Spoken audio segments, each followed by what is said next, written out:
Hello friends, అందరు ఎలా ఉన్నారు ఫ్రెండ్స్? బాగున్నారా? లక్ష్మీ కిచెన్ వ్లాగ్స్కి స్వాగతము. పొద్దున మిగిలిపోయిన అన్నాన్ని ఇన్స్టెంట్గా పన్నీర్ రైస్ అన్నంతో ఇన్స్టెంట్గా పన్నీర్ రైస్ ఎలా చేసుకోవాలో చూద్దాము. నేనైతే పన్నీర్ను చిన్న చిన్న ముక్కలుగా కట్ చేసుకొని ఒక పెనం పెట్టుకొని దాంట్లో కొంచెం ఆయిల్ వేసుకొని దాంట్ని మంచిగా రెడ్ కలర్ వచ్చేంత వరకు మంచిగా ఫ్రై చేసుకున్నాను. ఫ్రై చేసుకున్న వాటిని పక్కకు పెట్టేసి ఇంకొక కడాయి పెట్టుకొని ఆ కడాయిలో ఆయిల్ వేసుకొని కొంచెము ఆవాలు, జీలకర్ర, పచ్చిమిర్చి, కరివేపాకు, అల్లం వెల్లుల్లి పేస్టు, ఒక ఆనియన్ మొత్తం మంచిగా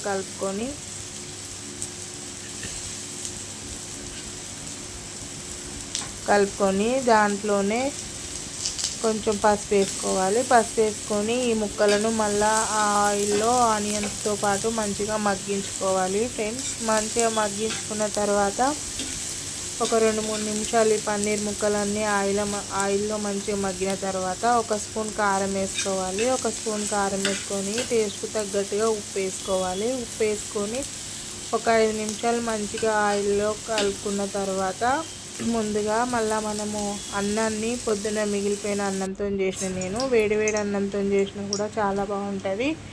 నాకు పొద్దున మిగిలిన అన్నం ఎక్కువ ఉంది కాబట్టి ఇట్లా చేసినాను ఫ్రెండ్స్. నేను అన్నాన్ని మంచిగా సపరేట్గా మంచిగా విడివిడిగా చేసుకొని పక్కకు పెట్టుకోవాలి.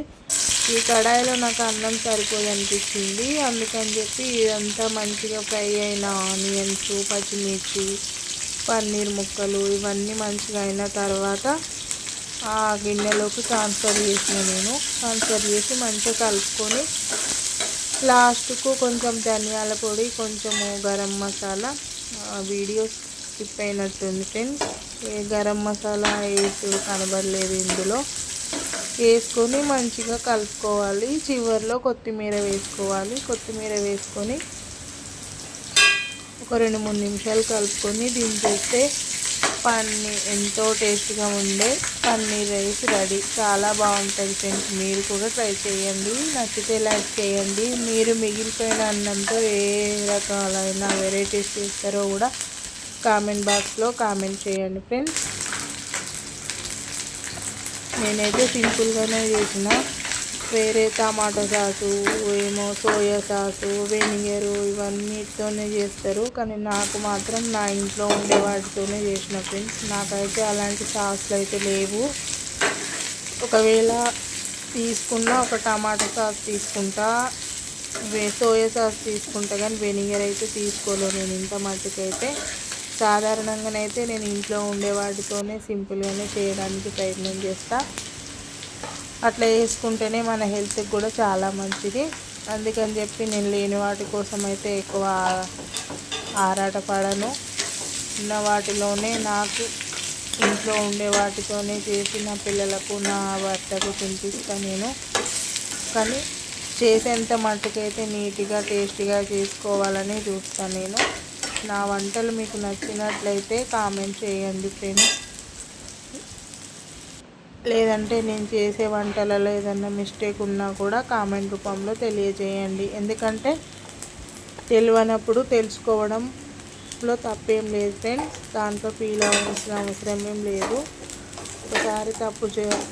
ఒకసారి తప్పును తప్పని చూస్తేనే కదా ఇంకొకసారి సరిదిద్దుకోవడానికి అవకాశం ఉంటుంది.